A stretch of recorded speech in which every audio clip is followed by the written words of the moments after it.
Thank you, Samba Diary, for coming all the way to Vienna just to record this and to see a bit of this beautiful city. I'm really very grateful for your support and for your love. So thank you very much for that.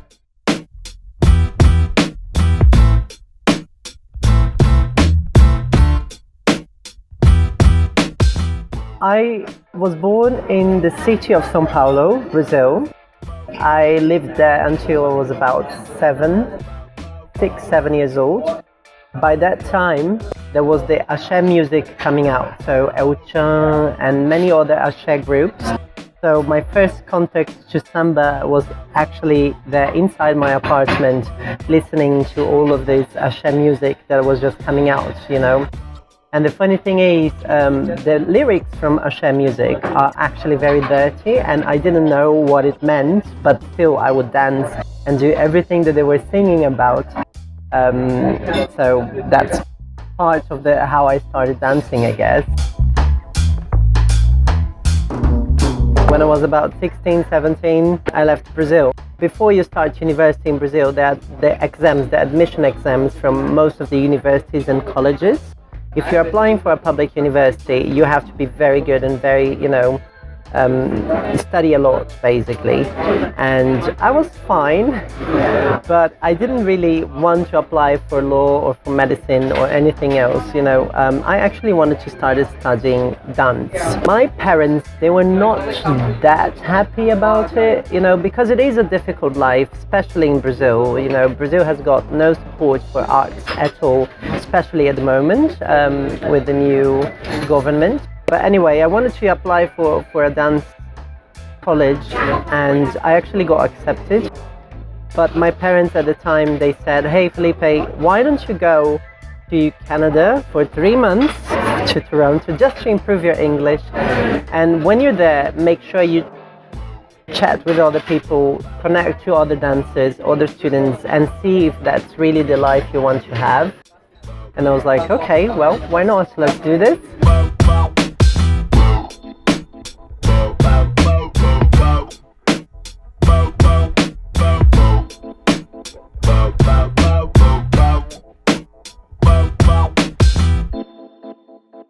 So I moved to Toronto for 3 months.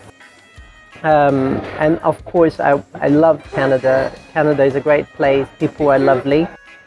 And when I was in Toronto, I met some other people who were moving then to Montreal to learn French. And I have always been in love with the French language.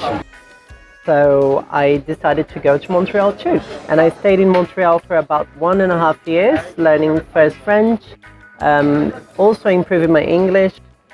And that's when I met the first love of my life. And things got very, very serious. I really fell in love, like head over feet. That type of love that actually hurts. The type of love that makes you forget who you are and what you love. And there's nothing more important than that person. And if you fight, the whole world breaks down. If you're happy, you float from one place to the next. So that was how the first relationship was for me. But the problem was, he was from Nuremberg, from Germany, and he was only in Montreal for 4 months to write his diploma thesis.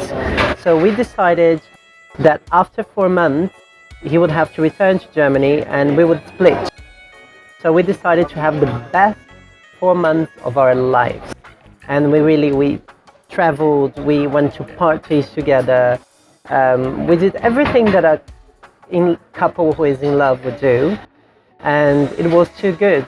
So when we split, of course, I thought I would die. Back then, there was no WhatsApp.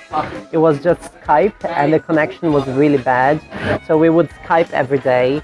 And eventually, he got his first job in a city called Vienna, which is about half an hour, 40 minutes south of Vienna. And he invited me to come. So I gave up all of the plans that I was making back in Canada to come to Austria and, be together with him. Dankeschön. This is amazing. This is the most typical project of this hotel and cafe where we are. It's the Zaha Torte. It's very Viennese, and it's basically a chocolate cake with one layer of, I think it's apricot jam right in the middle, apricot marmalade. Perfect.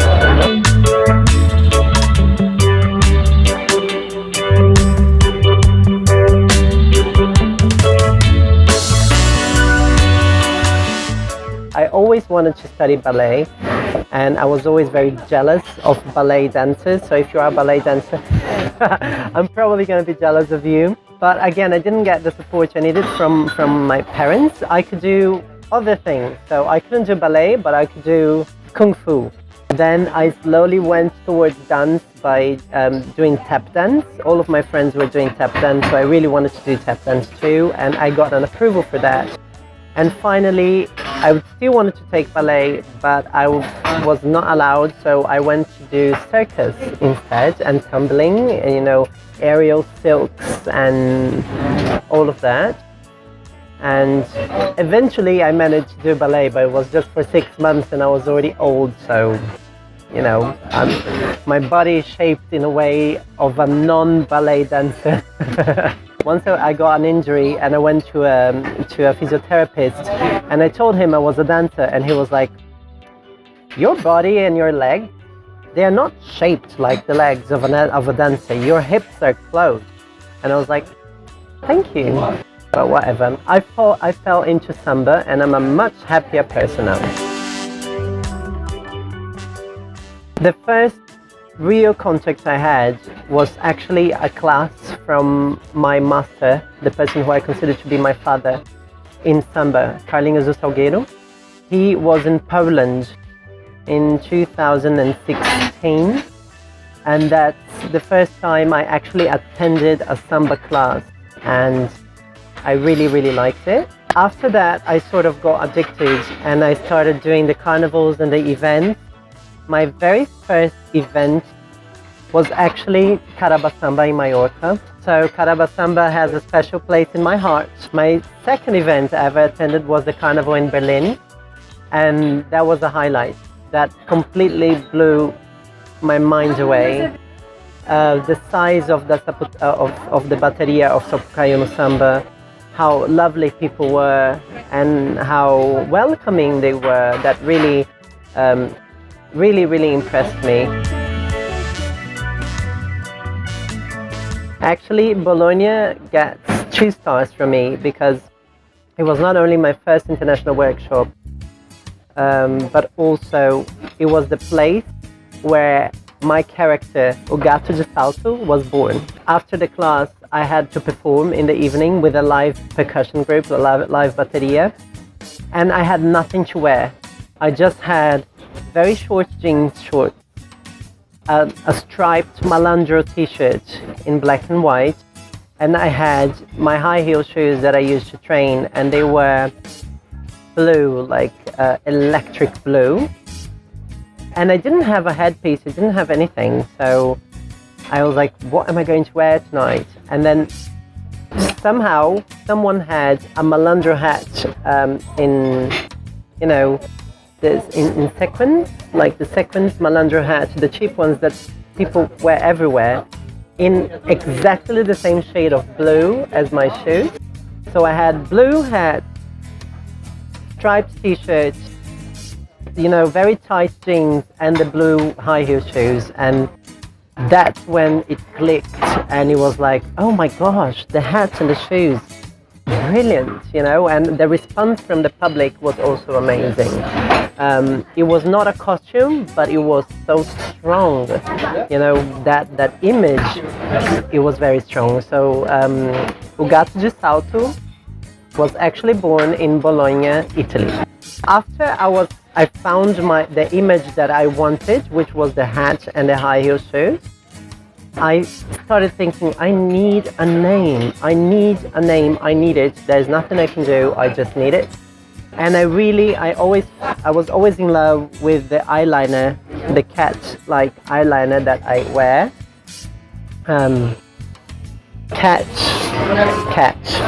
Gato, Portuguese. Gato, I need something with high heels. I need something with high heels. So Gato de Salto. When it comes about samba festivals and carnivals, I think it's a very difficult question actually to answer which one is my favorite, because as I said, they're all so different. I love them all. And you know, every time I say, this year I'm gonna do less, but I can't leave them. I always, you know, if I don't go to Caraba Samba in Mallorca, I terribly miss it. If I don't do Berlin, I can't even imagine not doing Berlin. And I can't imagine not doing London, Coburg. You know, those places you just have to go to. You know, every workshop is very different. Every energy from every place, from every student is very different. A format that I like very much is the Samba Syndrome in Berlin, because it's 2 days, 6 hours of samba a day, and I can actually, I can invest a lot of time into small details, and I really see my students improving from Friday to Saturday because we are there together for so many hours. In terms of energy and, you know, just the being somewhere, the European Samba Congress in Munich was a highlight. Just the energy of everyone being together and teaching alongside such great names of the samba world, of the dance world, of the Brazilian culture in general, being able to dance on stage with international Brazilian celebrities like Criolo or Luciana Mello, that was an honor for me. So that one also got my heart.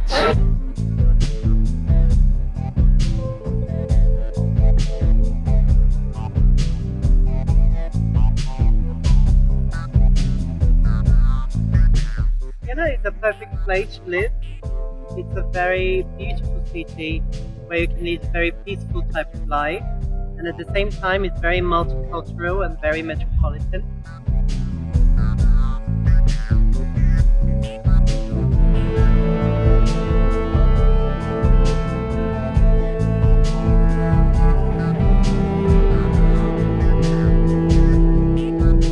Living in Vienna for me is more than a privilege, actually. I am very much into art, and I love music of every sort, not only samba, and with all the classic music instruments in Vienna, I'm always very well covered.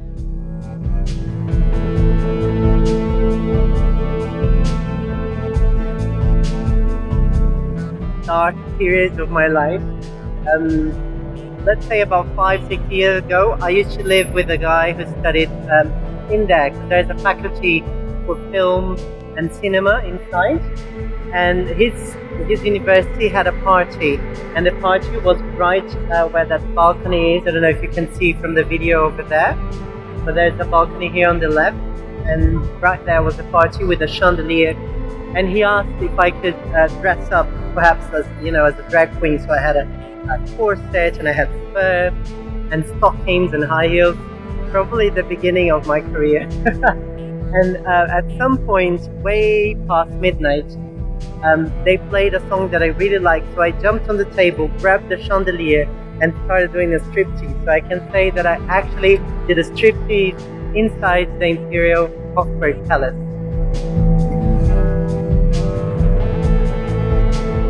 So what I represent? That's actually a very difficult question.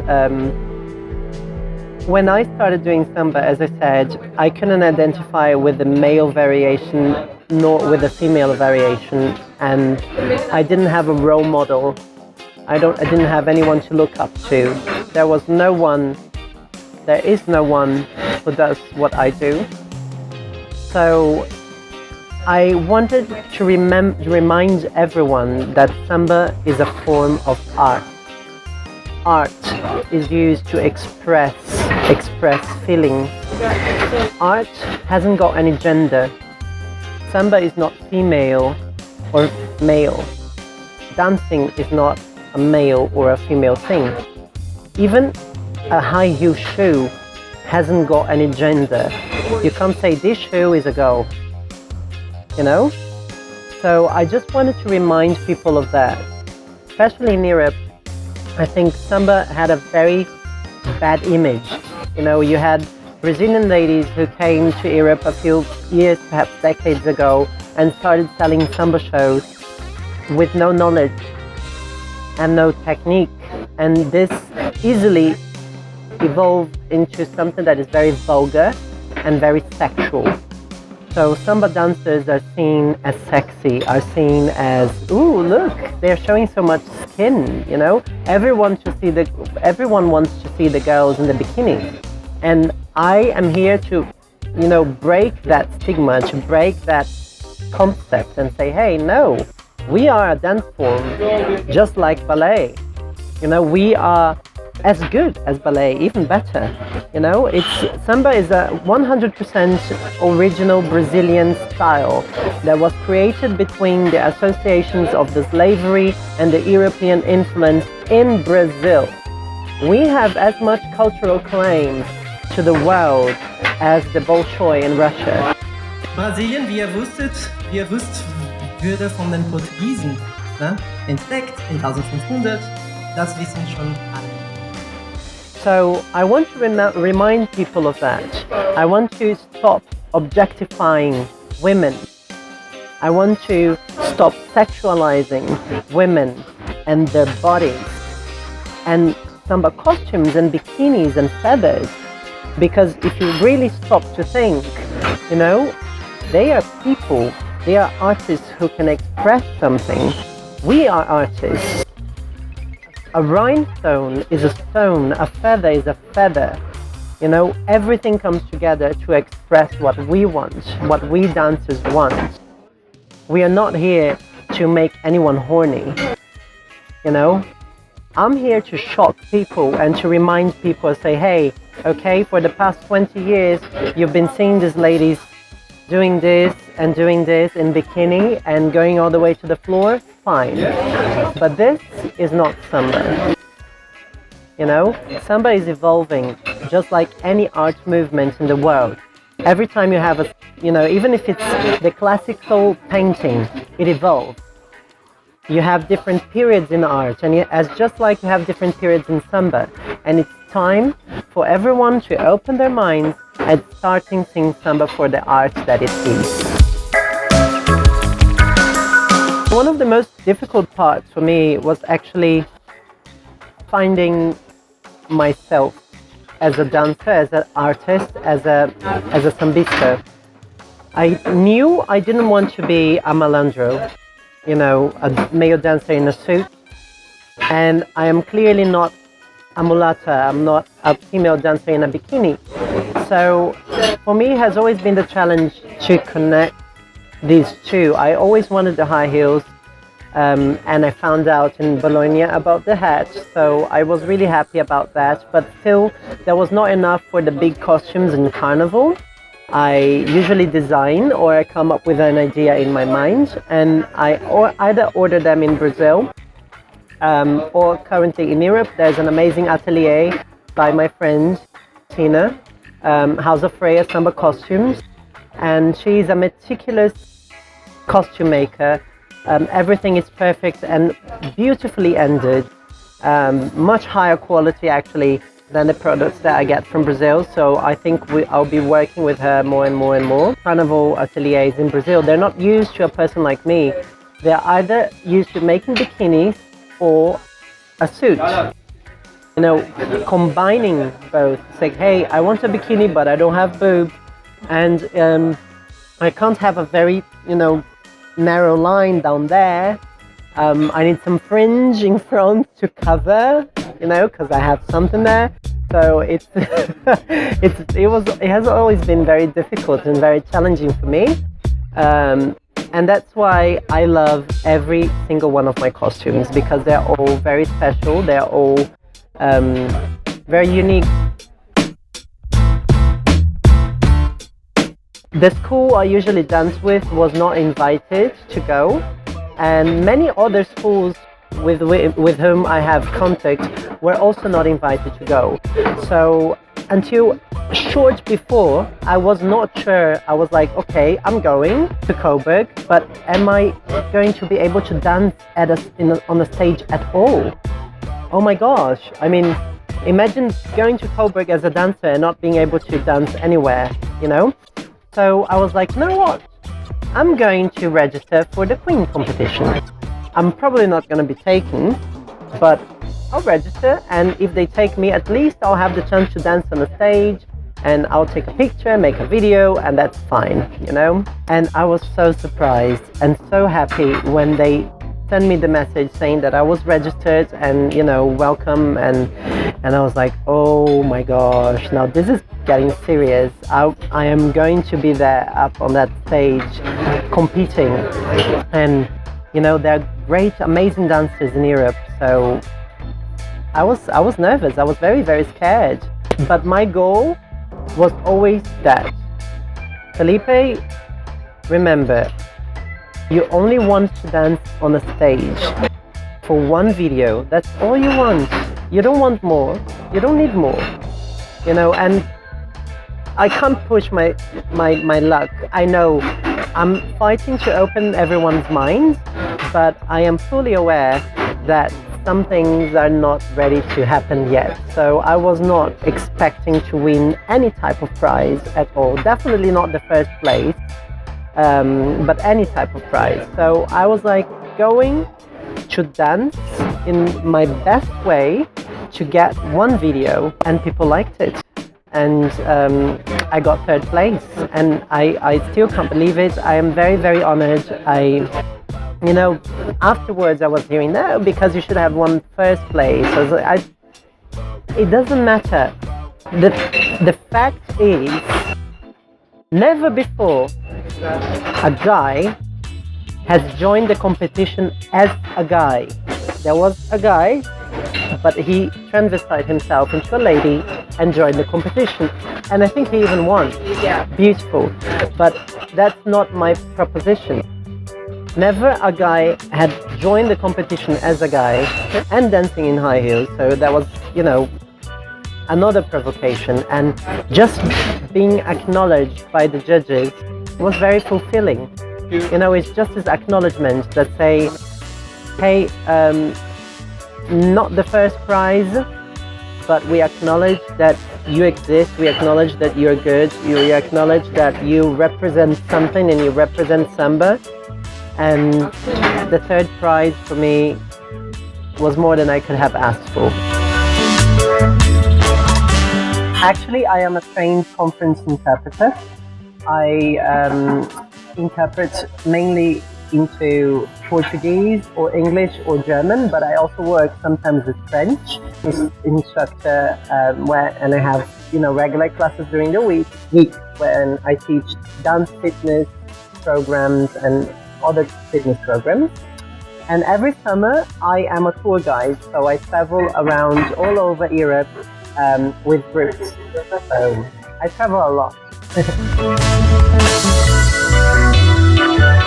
I don't really have a lot of hobbies. My hobbies evolve into work for some reason. I am a sambista. I love samba. I love reading, and I love going to the movies. You know, and I love food. So going to restaurants, going to the movies, reading, that's, you know, you get me there. I love long distance flights, you know, 8 hours and more, because then I have time to sleep, I have time to eat, I have time to read, and I have time to watch a movie, so I'm completely happy. My YouTube channel, please subscribe. It's called Samba World.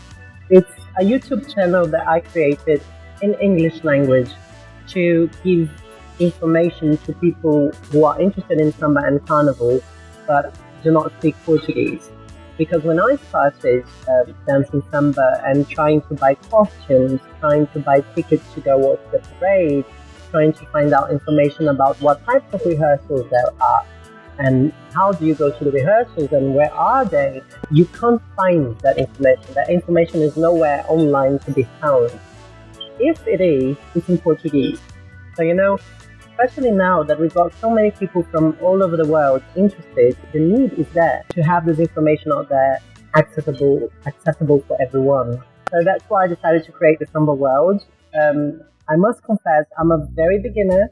My editing skills are horrible, but it's fun. It takes a lot of work, filming, editing, but I think I'm in the right direction. And I can always use videos to give tips, also dance tips for who is interested in dance, or educate people about the history of samba or other things, because sometimes I go to my workshops and there are some very basic information that people don't know, and I decided to create this channel exactly because of that, to put this information out there. If there's anything that I would really like anyone to remember is that samba is indeed an art form. Value it, cherish it, spread it. Let's make the world see the potential that samba has. And for that reason, I am deeply grateful and very proud of Samba Diary, because that's definitely something that you guys are doing and fighting for. And it's an amazing, brilliant idea to have people connect, people who are into samba, share information about events all over the world. So big thumbs up for Samba Diary. My message is basically, guys, check out Samba Diary. There are lots of great stuff in there.